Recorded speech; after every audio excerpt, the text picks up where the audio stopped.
What I'm here to tell you is the whole thing of white people being pussies. You're seeing that come to an end. We're at the tail end of that. And I welcome what that. This conversation I about welcome fatigue that. is about. Do you want to go outside and fight right now? That's why we're giving money to Shiloh.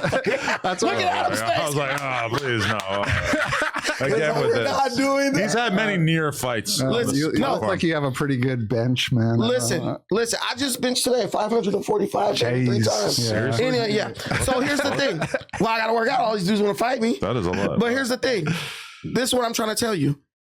I want white empowerment. I want you guys to feel strong, because if you guys feel confident, that means my kid has a safer environment to grow up in. Because maybe you'll stop being pussies and start taking people to jail when they do crime. If you told me snap the Infinity Gauntlet and every member of O Block would be disappeared, you know how fast I'll snap my fingers? So he's saying Shiloh Hendricks good, and you're saying you actually are in favor of that because it might keep your kids in line? No, she's just ignorant. You know what I'm saying. You're trying to be. Well, I agree. She's ignorant. She's trailer trash, because what she's doing is just like attention seeking. She's just doing it to try to get a reaction. She's calling some autistic kid the N-word. That's not helping anything. Even most white racists would be like, that's not right. We still haven't seen that kid, right? Well, why we haven't seen. Here's my issue. A lot of questions about this kid. No, here's my issue. Where were the parents? Right. Where was that little black boy's parents? Yeah. That's what I take issue. And there's like a random child molester screaming at her on the playground, right? And I feel like it was all staged. I really do. I don't think so. I feel like it was staged. But I don't feel like it's staged, but I feel like there's more going on. This is rage baiting. Where the the parents? Where's the kid? Shouldn't they be like making some kind of appearance? Where are the parents? And so I would say Shiloh Hendricks is ignorant as for saying that, but ultimately the parents are irresponsible for not being there with their kid, and their kid who's supposedly autistic going through someone's bag. That's wrong to do. And that kid has no supervision. And I bet you if the kid, and let me stop saying parent, we know he has a single mother with no daddy around. But what I'm saying is, these are situations that need to be addressed. But Black people can address these situations if we're empowered to do so. But if I, like I said, if I go to O Block and say, listen, we getting rid of all these O Block little pookies tonight because we don't want them endangering all the other families, the families around here, who's going to come take me to jail? A white man. Well, you can't do that. Put your hands behind your back. there's you guys get in the way, but then complain about the problem that needs to be solved. Get the out the way, we'll handle that. Sure. Real quick, couple of questions. If let's say the kid's not autistic, is Shiloh still ignorant? Like, is that how much of a factor is that for you? Shiloh's still ignorant, but also the parents are also ignorant and negligent. Seems like a little bit of a contradiction to say we need to beat the kids, but then you're gonna get your panties all up in a bunch about saying some mean words to a kid. I'm just saying she's ignorant. I'm not saying she's a criminal or she's a devil, none of that. She's just an ignorant trailer trash white lady, which is fine. Yeah. She has a right to say whatever she wants. It's America, First Amendment. First Amendment. It seems like a pretty low bar to say adult calling a small child any kind of racial slur probably puts them in the ignorant bucket or bad person bucket. That lady is ignorant. And she's prejudiced and she's racist, and she's she's not someone you would even want to sit down and have a meal with. But I let her. We live in America. The great thing about America. I'd love to talk to Shiloh. You probably hitting on her. I have to think about this during this conversation. How curious about the rest of her life. You seem like he'll be like, listen. The whole thing is, we live in America. She has a right to say whatever she wants to. I'll go to war and die for her to have the right to say what she wants to. But I also have the right to deem her to be ignorant. If I feel like you would be less forgiving if she's called your child the N-word on the playground. No, listen. I feel like you'd knock her out. If she called my daughter could beat her ass. My daughter's freaking strong as hell. She's 16. But the thing is, my daughter's taller than me. So, yeah. Really? Yeah. Wow. She plays volleyball. But the thing is, fuck that. She called me an N-word. So, you crack her ass, whatever. And I'm going to keep it moving. You call me something derogatory, I'm gonna call you something derogatory. Let's go home. Let's go get in and out. I feel like, though, you are kind of content brained, so her screaming then where you probably would stop for a second and think, wow, if I capture this on video, this could be very beneficial. I honestly don't even think about content. I literally this is who I am. Like, with this guy, there are things we agree on, but where we disagree is what is the cause and what's the solution.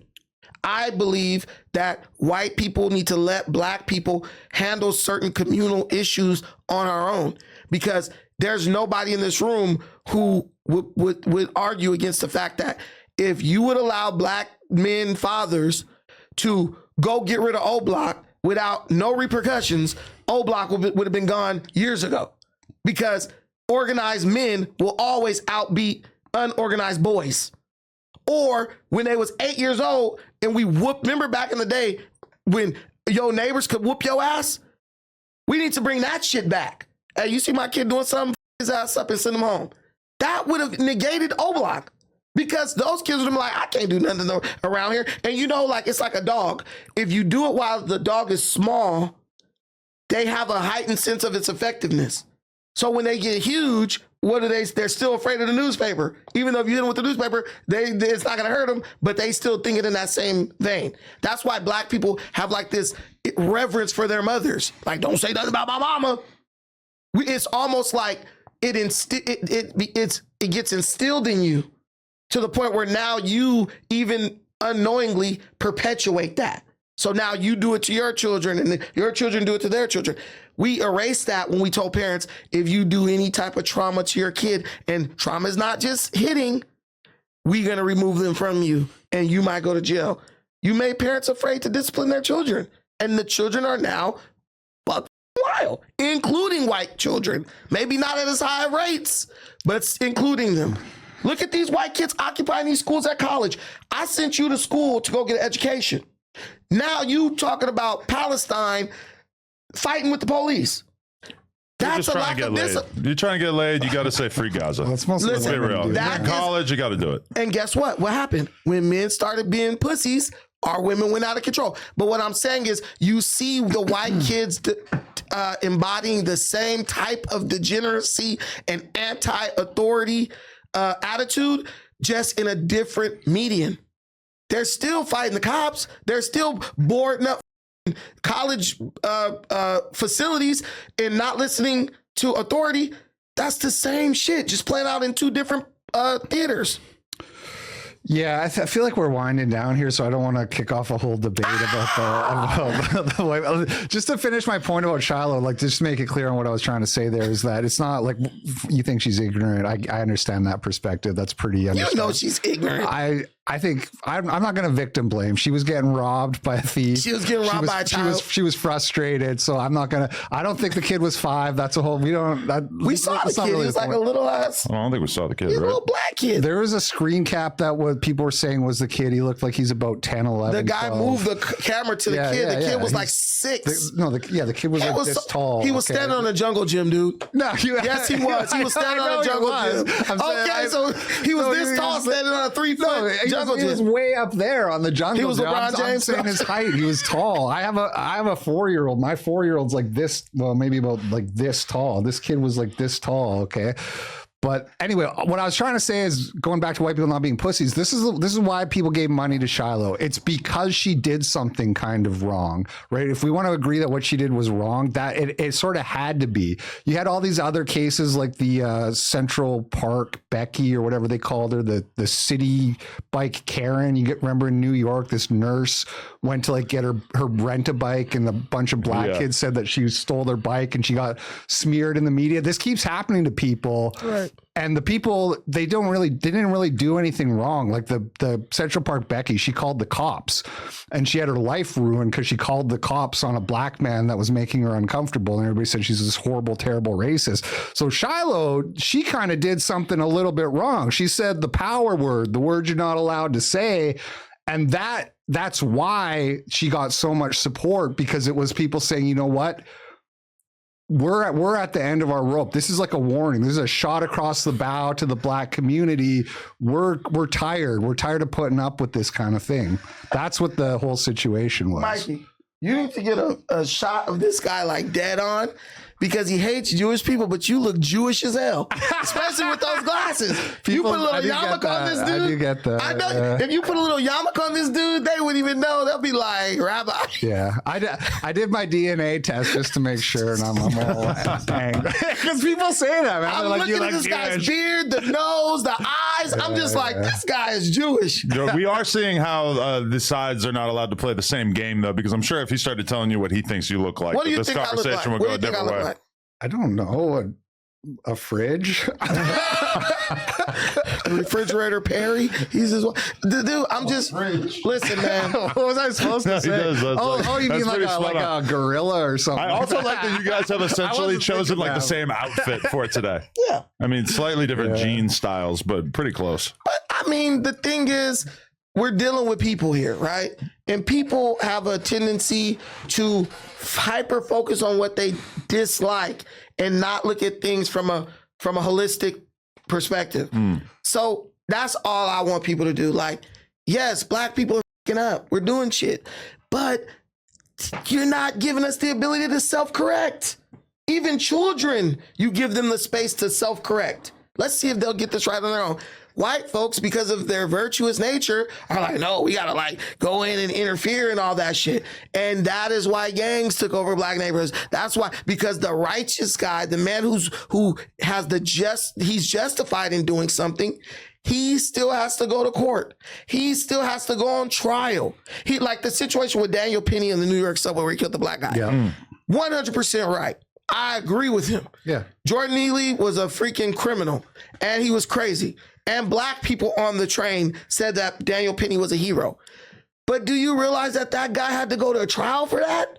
Do you realize that there are people who are like, I can't protect my community because I'm afraid that if I do that, what if he would have got convicted and got life in prison? Of course. But do you also acknowledge that if Jordan Neely had been white, there would have been less chance that Penny got charged? You're just not that he wouldn't have got charged. I'm just saying you would have. You could see potentially if it was just some white homeless dude. Maybe it's not a big story. None of us would know about maybe the cops just say, yeah, you did what you had to do, and it just goes away. Well, there's a chance, right? Well, there was a kid in New York who stabbed a white guy in the subway, black kid. Stabbed the guy. That kid still got arrested.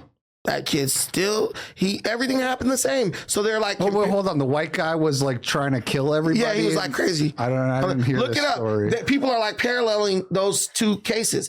They're kind of saying like, nah, see, a black guy did it and he got treated the same way as Daniel Penny. He actually didn't get arrested. He actually got the same thing like Daniel Penny. He didn't get arrested. He got a court date. He got acquitted within a couple of hours. So they were like, look, it's not racist because a black kid did the same thing Daniel Penny I gotta did. look into They have that. the same. That sounds crazy.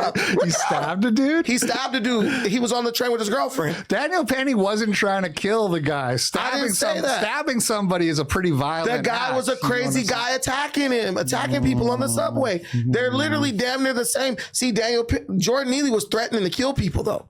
See, yes. That's the difference. So I feel like Daniel Penny's justified in what he did. Sure. I feel like Kyle Rittenhouse is justified in what he did. Yeah. We agree on that. But what I'm telling you is Michaels. your white brothers are making it impossible for the men of the community to enforce the rules of the community, to protect the community. There's nothing stopping you. Yes, it is jail. Going to court. I feel like that has to happen to such a small percentage of parents. Yeah, for beating their kids that go to jail. But listen, forget the kids. Think about the fact that if a guy's out here freaking committing crime and we go and kick the shit out of him and hold him down, there's a good chance that we're going to get arrested for assault on the guy. I don't think there's a lot of people who are really interested in being like crime fighting vigilantes, but the law's holding them back. There's more than you think.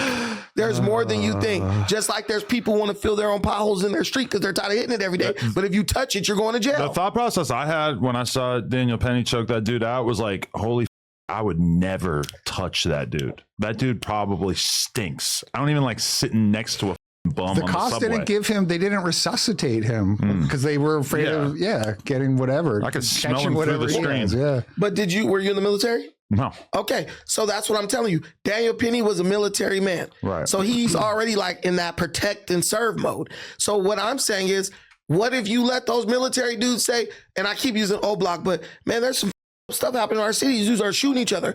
Let us go deal with that. Let us go, not necessarily even kill them, but yeah, that was what it takes. Let us police our own communities to an extent. Like, we're not taking you to jail if you see the O Block guy shooting somebody and you notice you ain't got no O Block in Texas. And if they do got it, gangs. but those gangs, you don't see them preying on white people. You see them preying on each other. But you don't see the O Block dudes preying on white people. Dude, They shoot their enemies from other gangs down the street. But look at the criminal element, carjackings, all this other stuff. If gang members were only killing gang members and no one else was getting caught in the crossfire, no one would really care. That is why nobody cares, because that is pretty much what they're doing. Right. But what's the problem is it puts other law-abiding citizens in that neighborhood at risk. Yeah. They have an issue with it. And Chicago PD is not doing anything about it because they are what? One of those defund the police cities. The mayor defends criminality. I just also think And he's black. there's so many murders that it's just kind of a lot for them to deal with it. They can't solve them all. When they have a big incentive to, like when FBG Doug gets killed outside the Louis Vuitton store in downtown Chicago, they solve it within, a couple of months. They passed a law making two dudes shooting at each other mutual combatants, so you don't have to take anybody to jail. Are you serious? That counts for shootings? Look it up. I probably am about Look it up. And that's what I'm saying. You just have a bunch of white people incentivizing criminality. And black people are what? Following. I feel like if you were to ask the average white person in Chicago what the biggest negative is about living in Chicago, they would say all the violence that they're surrounded by and all the criminality. But then if you ask them, I don't think they want to incentivize it. No. When the white people of Chicago had the opportunity to vote for a mayor, there was a guy, I think it was John Valley. He was working with the cops. He was like tough on crime. They literally voted against him, white people, because he had the endorsement of the Chicago PD. Shootouts are not protected by mutual combat laws. Okay, my bad. I assume. I got one wrong. It's pretty hard to shoot at another guy without like potentially hitting other people as well. But what I'm saying is this. This is what I'm saying. You had white people in the city of Chicago go against the tough on crime mayoral candidate in favor of a totally degenerate black dude named Brandon Johnson, who literally said the kids won't commit crimes if we give them summer jobs. Okay. And wants to defund the police.